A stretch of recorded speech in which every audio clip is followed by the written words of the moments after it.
The great hall was bigger than anything Captain Jake Morrison had ever seen. The ceiling stretched so high that he could not see the top. Strange lights floated in the air without touching anything. The walls were made of some kind of crystal that changed colors every few seconds. Jake stood at the small platform in the center of the hall. His simple blue uniform looked old and cheap compared to everything around him. He held a datapad in his hands. His fingers were a little shaky, but he tried not to show it. Around him sat the most powerful beings in the galaxy. There were creatures made of pure light that hurt to look at directly. There were giant bugs with sharp teeth and too many eyes. Some looked like living metal with red glowing parts. Others were just shapes that moved like water but talked like people. Commander Lisa Hayes sat in the visitor section. She watched Jake with worried eyes. Had practiced this speech many times, but being here was different. The aliens made strange sounds that might have been talking or might have been laughing. Lisa could not tell which. Jake cleared his throat and began to speak. His voice sounded small in the huge room. Great members of the Galactic Council, I am Captain Jake Morrison from the planet Earth. I come here today to ask you to let humanity join the Galactic Trade Federation. A sound like thunder came from the light beings. One of them grew brighter and spoke in a voice that seemed to come from everywhere at once. Earth. Where is this Earth? The light being asked. We have never heard of this place. Jake tried to stay calm. Earth is in the Sol system. It is a small planet with one moon. We have 5 billion people living there. The giant bug creature clicked its teeth together. The sound was loud and sharp. 5 billion. How cute. Our smallest colony has more people than that. Other aliens started making sounds. Some were clicking, some were buzzing, some were sounds that Jake could not even describe. But he knew they were all laughing at him. A creature that looked like a floating jellyfish with metal parts spoke next. Tell us, little human, what can your people do? What do you make that we might want? Jake looked at his datapad. We grow food. We make tools and machines. We have art and music. We have learned to travel in space. Space travel? The metal creature's red lights flashed faster. Show us your ships. Jake pressed a button on his datapad. A picture appeared in the air above him, showed Earth's biggest spaceship. The ship was white and blue with large engines on the back. The hull exploded with noise. All the aliens were making sounds at once. Some were laughing so hard they were shaking. Others were making sounds that Jake guessed meant they thought it was funny. The bug creature spoke again. That is not a spaceship, that is a toy. Look at this. Another picture appeared next to Jake's ship. This one showed a bug ship. It was black and green and 10 times bigger than the Earth ship. It had weapons that looked like giant stingers. Our smallest scout ship is bigger than your best warship, the bug said. And you want to join us? The light being spoke again. Little human, your people have not even learned to travel faster than light. You still use chemical rockets like children playing with fireworks? A new voice came from somewhere in the dark. It sounded like water flowing over rocks. They fight wars with bullets and explosives. They have not learned to control energy itself. Jake felt his face get hot. He wanted to argue, but he knew they were right. Earth's technology was far behind these aliens. Their ships were faster. Their weapons were stronger. Their cities were bigger. But we learn fast, Jake said. We work hard. We want to be peaceful and trade with other worlds. Peaceful? The bug creature clicked louder. Your planet has wars all the time. You fight each other over land and resources. You cannot even get along with your own kind. The metal creature made a sound like a broken engine. Biological beings are always violent. It is their nature. These humans are just angry animals with simple tools. Jake tried one more time. Please, we just want a chance. We can offer you new ideas, different ways of thinking. The light being grew very bright for a moment. When it dimmed, its voice was final. The Galactic Council has made its decision. Humanity is not ready to join the galaxy. You may come back when you have done something worth our attention. Come back when you have real ships, said the bug creature. Come back when you have stopped fighting each other, said the water voice. Come back when you are more than just smart animals, said the metal creature. Jake felt like he had been hit in the stomach. All around him, the aliens were still making their laughing sounds. Some were already leaving the hall. They had better things to do than waste time with humans. Lisa watched Jake walk away from the platform. His shoulders were bent down. His head was low. She felt angry at the aliens for being so mean, but she also felt something else. She felt excited as they walked toward their ship. Jake looked at Lisa. "Well, that went exactly like we thought." "It would." Lisa smiled. "They have no idea what is coming." Jake nodded.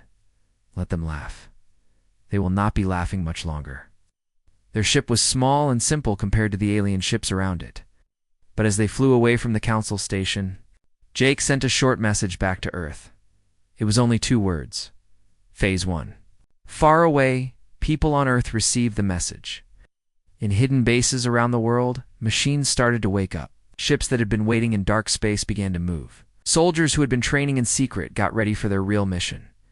The aliens thought humans were weak and stupid.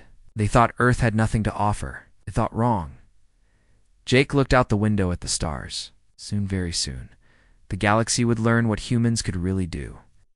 And when that day came, nobody would be laughing. 3 days after the council meeting, strange things started happening across the galaxy. Warning alarms went off in control rooms on 100 different worlds. Computer screens showed readings that made no sense. Energy signals appeared where nothing should exist. On the planet Kepler 44 to be. Sergeant Tom Bradley was fixing a broken mining machine when the attack began. The planet was small and far from any major space routes. Most people thought it was safe. Most people were wrong. Tom heard the warning sirens first. Then he heard the explosions. He grabbed his toolkit and ran toward the main building. Through the windows, he could see ships in the sky.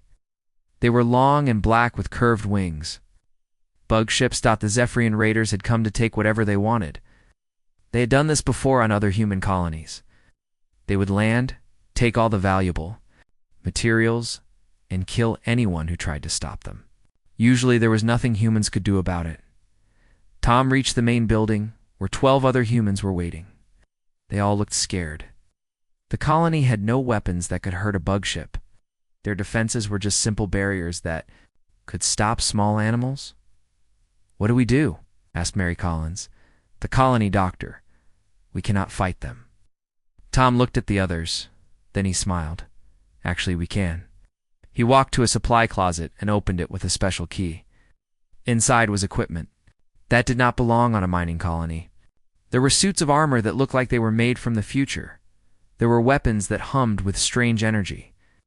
There were devices covered in lights and buttons. "What is all this?" asked Dr. Collins. "Our real job," Tom said. Started putting on one of the armor suits. "We're not just miners. We're soldiers. They've been waiting for this day." The other humans looked confused, but they started putting on the armor too. Tom had trained them in secret during their free time. He had told them it was just exercise, but now they understood the truth. Outside, the bug ships were landing. Zephyrian soldiers came out with their weapons ready. They were tall creatures with hard shells and sharp claws. Their eyes glowed red in the dark. They had killed humans before and expected to do it again. The bugs walked toward the main building. Their leader, a creature with scars on its shell, spoke into a communicator. "This is raid leader Zach Tool. The human colony has no defenses. We will be done here in 1 hour." But when the bugs reached the building, the humans were waiting for them. Tom stepped out of the main door wearing his armor. The suit was black and silver and covered him completely. Blue lights ran along the arms and legs. A helmet covered his face, but his voice came out clear and strong. "You picked the wrong colony," Tom said. The bug leader laughed. It sounded like rocks falling down a hill. "One human in a metal suit? You think that will save you?" Tom raised his weapon. It looked like a rifle, but it glowed with white energy. "No, I think this will." He pulled the trigger. A beam of light shot out and hit the bug leader in the chest. The creature's armor, which could stop regular bullets, cracked like an egg. The bug fell down and did not get up. The other bugs started shooting, but their weapons could not hurt. The human armor? Tom and his team spread out and began their attack. Their weapons cut through bug armor like it was paper. Their armor let them move faster than any human should be able to move. In 5 minutes, half the bug soldiers were down. The rest tried to run back to their ships, but the humans were too fast. Tom jumped over a fence that was 3 meters high. Mary ran faster than a racing car. Another human, Pete Johnson, lifted a piece of machinery that weighed 2 tons. The bugs that reached their ships tried to take off, but their engines would not start. Tom had used a special device to disable them. The ships were trapped on the ground. "Impossible," said one of the bugs. "Humans do not have this technology." Tom walked up to the bug and removed his helmet. His face was calm and serious. "Now, do not know what humans have." The last few bugs tried to fight, but it was hopeless. The humans moved like dancers and hit like hammers. Their weapons never missed. Their armor never broke. When the fight was over, Tom let one bug live. He gave the creature a small communication device. "Take this back to your people," Tom said. "Tell them what you saw here. Tell them that humans are not what they seem." The bug took the device with shaking claws.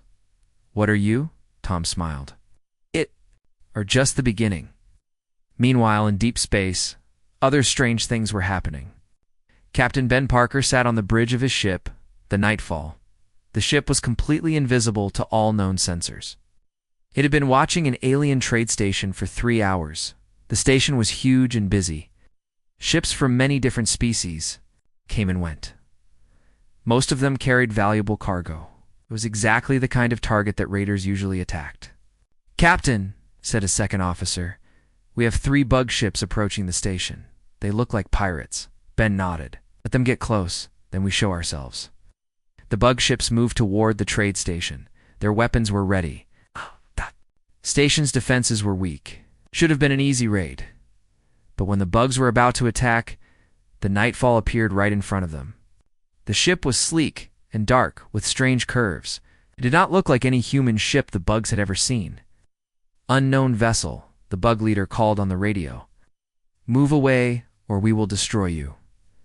Ben opened a communication channel. "This is Captain Ben Parker of the Terran Fleet. You will turn around and leave." "Terran Fleet? What is Terran?" "Human," Ben said. "And you are about to learn why that matters." The bugs opened fire with all their weapons. Their energy beams hit the Nightfall directly. But the human ship's shields absorbed every shot without any damage. Ben turned to his weapons officer. "Show them what a real ship can do." The Nightfall fired once. A single beam of energy hit all 3 bug ships at the same time. Shields failed instantly. Their weapons stopped working. Their engines went dead. "How is this possible?" the bug leader asked. "You thought humans were weak," Ben said. "You thought we had no real technology. You were wrong." The Nightfall vanished from the bug sensors as quickly as it had appeared. The 3 pirate ships drifted helplessly in space, waiting for someone to rescue them. On planets across the galaxy, similar encounters were happening. Human ships appeared where they should not exist. Human soldiers won fights they should not be able to win. Human technology did things that should not be possible. The aliens who had laughed at humanity just 3 days ago were no longer laughing. They were scared. Reports came in from everywhere. Human colony had destroyed an entire Zephyrian raid force. A single human ship had defeated 3 pirate vessels. Mining stations that should have been helpless were suddenly armed with weapons that could crack asteroids in the Galactic Council chambers. Emergency meetings were called. The same aliens who had mocked Captain Morrison were now asking urgent questions.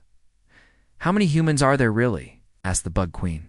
"Where did they get this technology?" asked the Light Being. "What else are they hiding?" asked the Metal Creature. But nobody had answers. Humanity had been very careful to hide their true capabilities. No, for 50 years, they had let the galaxy think they were weak and primitive. They had built their real fleet in secret. They had trained their soldiers in hidden bases. They had developed weapons that combined alien technology with human innovation. Now the truth was starting to come out. And the galaxy was about to learn that underestimating humanity was a very dangerous mistake. The emergency meeting of the Galactic Council was unlike any in their history. Representatives from every major species crowded into the Great Hall. They all talked at once, their voices mixing into a noise that sounded like chaos. Afraid, Admiral Kate Sullivan watched the meeting from the bridge of her flagship. The Defiance hung in space just outside the council station, but the aliens could not see it. The ship's invisibility systems were perfect. They had been watching and listening to everything for hours. "Admiral," said Commander Rick Taylor, "all alien fleets in the system are moving toward our position. They still cannot see us, but they know something is here." Kate nodded. She was a tall woman with gray hair and calm eyes. She had been preparing for this moment for 20 years. "How many ships?" 237, Admiral. "Every major fleet in the galaxy." Dr. Nina Roberts looked up from her science station. She was young but very smart. "Their weapons are charging. Energy signatures are off the charts. If they all fired together, they could destroy a small moon." Kate smiled. "Good. Let them bring everything they have. It will make our point better." The Defiance was not like any ship ever built. It was huge, bigger than 3 alien dreadnoughts put together. But its size was not the strangest thing about it. The ship combined technologies that should not work together, used materials that should not exist. It generated power through methods that broke every rule of physics that the aliens knew. "Admiral," said Lieutenant Alex Stone from the communications station, "they are demanding that we show ourselves. Council is calling for immediate surrender of all human forces." Kate laughed. "All human forces? They have no idea what they are dealing with." Begin decloak sequence. The Defiance slowly became visible. First, just a shadow appeared in space. Then the outline of a ship. Finally, the entire vessel revealed itself in all its terrible beauty. The alien fleet stopped moving. On the council station, every voice fell silent. They stared at the impossible ship that had appeared among them. The Defiance was black and silver with smooth curves that seemed to flow like water. Blue energy ran along its hull in patterns that hurt to look at. Its weapons were works of art that promised death. Its engines glowed with a light that seemed to come from the heart of a star. "My God," whispered the Zephyrian fleet commander, Captain Steve Morgan. His energy form flickered with fear. "What kind of ship is that?" In the council hall, the bug queen Zara clicked her mandibles nervously. "It is impossible. No species can build something like that." The metal creatures ran calculations through their computer brains. All the results said the same thing. The ship should not exist. Its power output was greater than most space stations. Its weapons could level cities. Its shields could probably stop a sun from exploding. Kate opened a communication. It's channeled to every ship and station in the system. Her voice was heard by millions of aliens at once. "This is Admiral Kate Sullivan of the Terran Starfleet. You rejected humanity because you thought we were weak and primitive. You were wrong. The alien fleets began to move again. They formed attack formations around the single human ship. Every weapon they had was pointed at the Defiance. The combined firepower was enough to destroy anything that had ever been built. Human vessel, called the Crystalline Collective's war leader, you are outnumbered 200 to 1. Surrender now, and we will allow your crew to live." Kate looked at her officers. They were all calm and ready. These men and women had trained their entire lives for this moment. They knew what their ship could do. "Commander Taylor," Kate said, "begin tactical analysis." Rick studied his screens. "All enemy ships are in position. Their shields are at maximum. Weapons are fully charged. They are ready to fire everything they have." "Dr. Roberts, how is our ship?"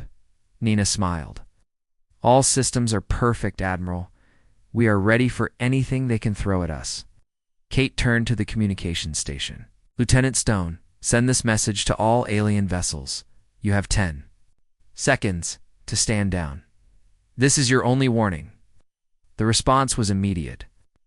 Every alien ship opened fire at once. Energy beams, plasma bolts, quantum torpedoes, and weapons that had no names filled the space around the Defiance. The combined attack was so powerful that it lit up the entire star system. But when the light faded, the human ship was still there. Not only was it undamaged, it looked exactly the same as before. The alien weapons had not even scratched its hull. "Impossible," said Captain Morgan. Nothing can survive that much firepower. Kate's voice came over the communication channel again. Our turn. The Defiance did not fire its main weapons. It did not need to. Instead, it released a single pulse of energy that spread out in all directions. Out. The pulse was not meant to destroy. It was meant to disable. Every alien ship in the system suddenly went dark. Their weapons stopped working. Their shields collapsed. Their engines shut down. In seconds, the most powerful fleet ever assembled was floating helplessly in space. How? Asked the Bug Queen. How did one ship defeat our entire combined fleet? Kate decided to answer that question. For 50 years, we have been watching you. We studied your technology and learned how it works. Then we improved it. We combined your science with human creativity. We took your best ideas and made them better. Dr. Roberts spoke to her crew, but her words were heard by everyone in the system. Their technology is advanced, but it follows rules. They build things the way they have always built them. Humans build things differently. We try crazy ideas, break rules, we make the impossible work. The alien fleet commanders looked at their dead ships and tried to understand what had happened. Their weapons were the best in the galaxy. Their shields were unbreakable. Their ships were invincible. But human technology had made all of that meaningless in a single moment. What do you want? Asked the council coordinator, a floating jellyfish. Creature with metal parts. Why are you doing this? Kate's voice was calm but firm. You rejected us because you thought we had nothing to offer. You laughed at our ships and called us primitive animals. But we were never asking to join your council as students. We were offering to let you join ours as equals. The aliens in the council hall looked at each other with confusion and fear. Humans had been playing a game that no one else understood. While the galaxy thought Earth was weak, humans had been building the most powerful fleet in known space. It's possible, said the light being. You do not have the resources to build ships like this. Your planet is small and poor, Kate laughed. Our planet is small, but we are not just from one planet anymore. We have been spreading across the galaxy for decades. We have colonies you do not know about. We have factories hidden in asteroids. We have been preparing for this day since the first time one of you called us primitive. Commander Taylor spoke up. Admiral, we are detecting more human ships approaching. The entire fleet is arriving on schedule. All around the system, more ships began to appear. They decloaked one by one, revealing a fleet that was larger and more advanced than anything the galaxy had ever seen. Each ship was different, but they all shared the same impossible design. They all carried weapons that should not exist. The aliens watched in growing horror as human ships surrounded them completely. There were hundreds of vessels, each one more advanced than their best technology. The fleet that had once made them feel powerful now looked like toys compared to the human war machines. This is impossible, whispered Captain Morgan. Where did you get all of this? Kate smiled. We built it. While you were laughing at us, we were working. While you were calling us animals, we were creating miracles. And now you are going to learn what happens when you underestimate humanity. But even as she spoke, Kate knew this was only the beginning. The real test was still to come. The galaxy was about to change forever, and humanity would be the ones leading that change. The battle was over before it really began. In 17 minutes, the most powerful fleet in galactic history had been reduced to floating scrap metal. The combined might of every major species in the galaxy could not scratch a single human ship captain. Steve Morgan drifted in his disabled command vessel, watching the human fleet through his view screen. His energy form flickered with disbelief. For 300 years, the Zephyrians had been the strongest military force in known space. Their war forms were supposed to be invincible. But the humans had turned off his entire fleet like someone turning off lights in a room. How? He whispered to his crew. How did they do this? His science officer, a being of pure energy like himself, studied the readings. Their weapons do not use any technology we understand. They seem to attack our systems directly, turning our own power against us. Meanwhile, on the council station, panic filled the Great Hall. The same aliens who had laughed at Captain Morrison just days ago now cowered in fear. They tried to activate their escape pods and personal transports, but nothing worked. The humans had disabled everything. Queen Zara clicked her mandibles in distress. Her mental link to the Hive fleet was broken. For the first time in her life, she could not hear the voices of her ships. The silence in her mind was terrifying. "What have they done to us?" she asked. "Why can we not leave?" The floating jellyfish coordinator tried to access the station's emergency systems. Every screen showed the same message: "System offline by order of Terran Command." Admiral Kate Sullivan watched the aliens struggle from the bridge of the Defiance. She felt no joy in their fear, but she knew it was necessary. The galaxy had to understand that the old ways were over. "Open a channel to all vessels." "And the station?" she ordered. Lieutenant Alex Stone nodded. "Channel open, Admiral." Kate's voice filled every ship and building in the system. "Leaders of the galaxy, you are probably wondering why your systems are not working. The answer is simple. We've been watching you for longer than you know. We understand your technology better than you do." Dr. Nina Roberts added her voice to the broadcast. "Every piece of alien technology that has ever visited Earth was studied, copied, and improved. Every signal you sent was intercepted and analyzed. Every weakness was cataloged and remembered." The aliens listened in growing horror as the humans explained just how completely they had been observed. For 50 years, while the galaxy thought Earth was isolated and primitive, human agents had been everywhere. They had infiltrated trade networks, studied alien science, and prepared for this exact moment. Commander Rick Taylor spoke next. "Your weapons could not hurt us because we designed our defenses specifically to stop them. Your shields failed because we know exactly how they work.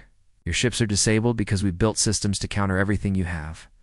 On his dead ship, Captain Morgan finally understood the scope of human planning. It did not just reverse engineer our technology. They improved it and then built counters to the original versions. In the council hall, the metal creature's computer brains calculated the implications. The humans had not just built a better fleet, they'd built a fleet specifically designed to defeat every other species in the galaxy. "This is not possible," said the leader of the Crystalline Collective. "No species could hide preparations this extensive."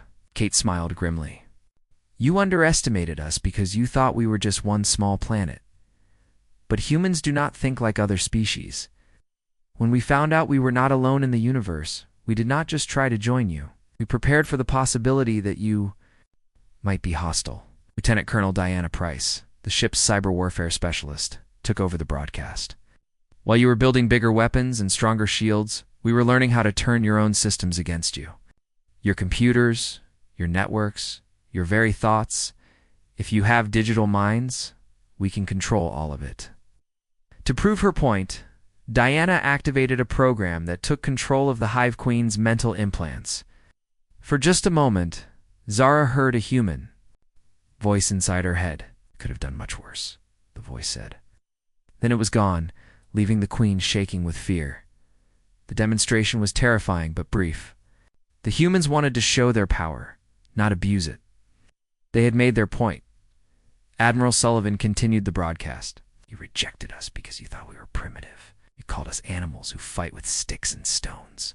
But you never asked yourselves what those animals might do if they had access to your technology." Dr. Roberts pulled up holographic displays that showed human colonies throughout the galaxy. There were hundreds of worlds that the Council had never heard of. Entire systems that officially did not exist.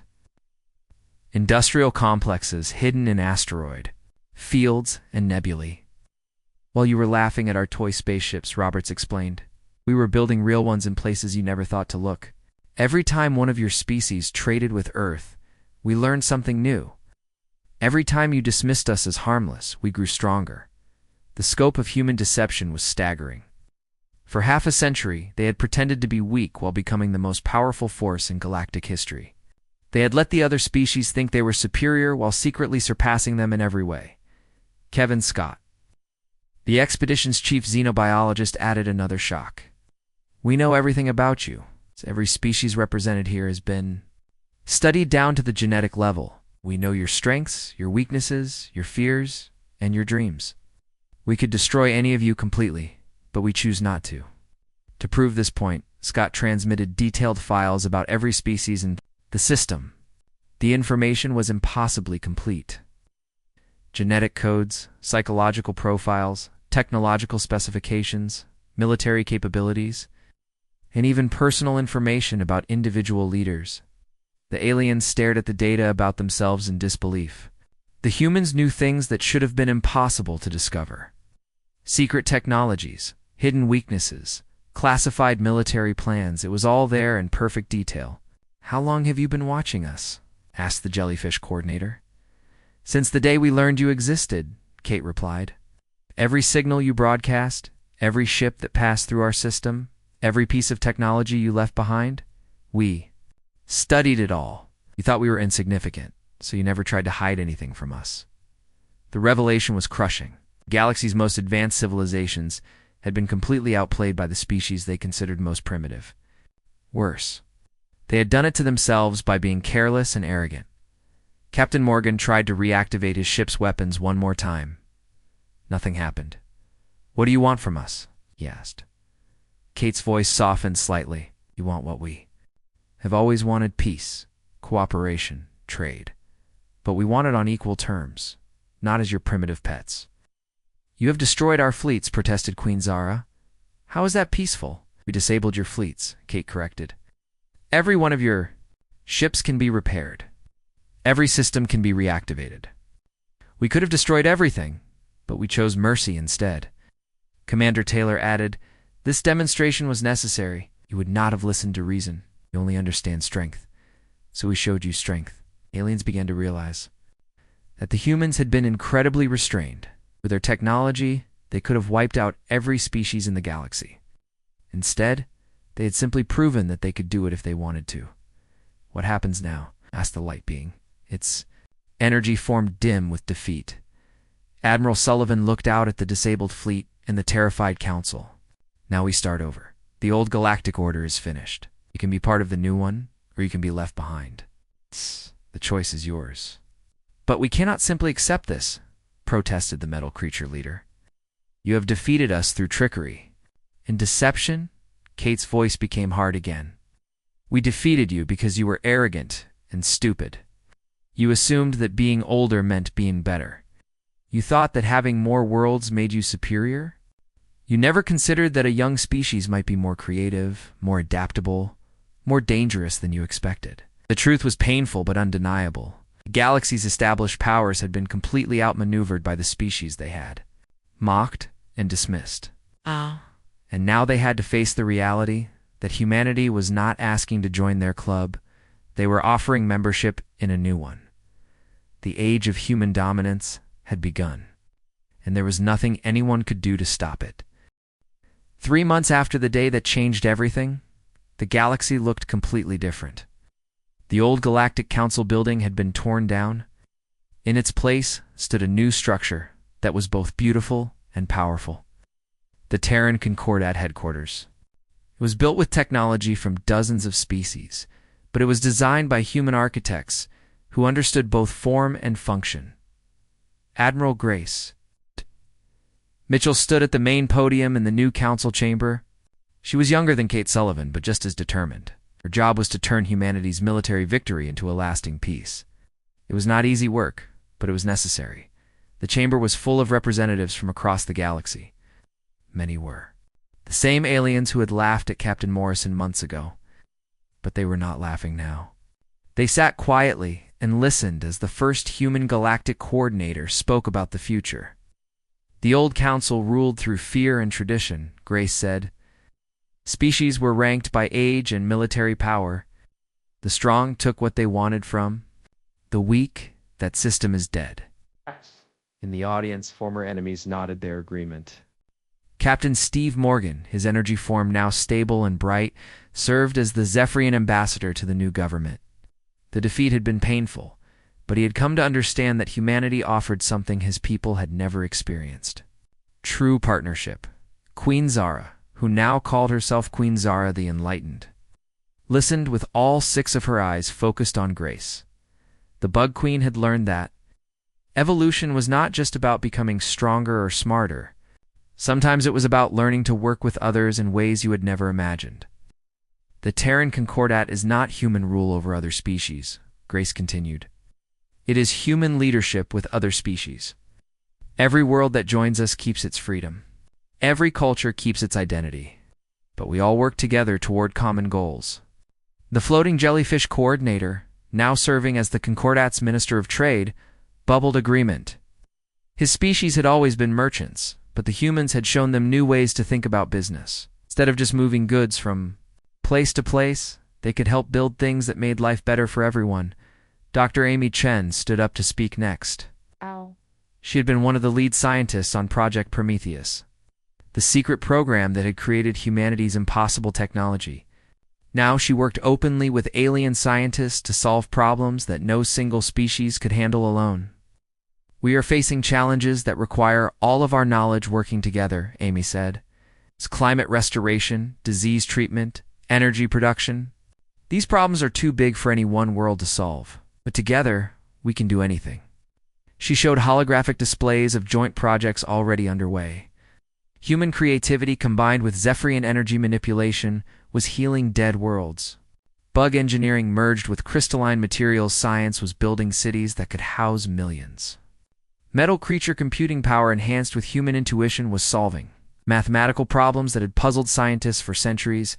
Captain Paul Young watched the presentation from the back of the chamber, commanded the Unity anew. Type of exploration vessel with a crew from 12 different species.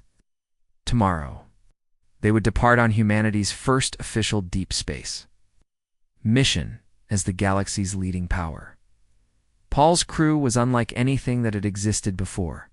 His first officer was a reformed Zephyrian warrior who had learned to channel his aggression into protection instead of conquest. His science officer was a young bug who saw problems from angles that amazed even human researchers.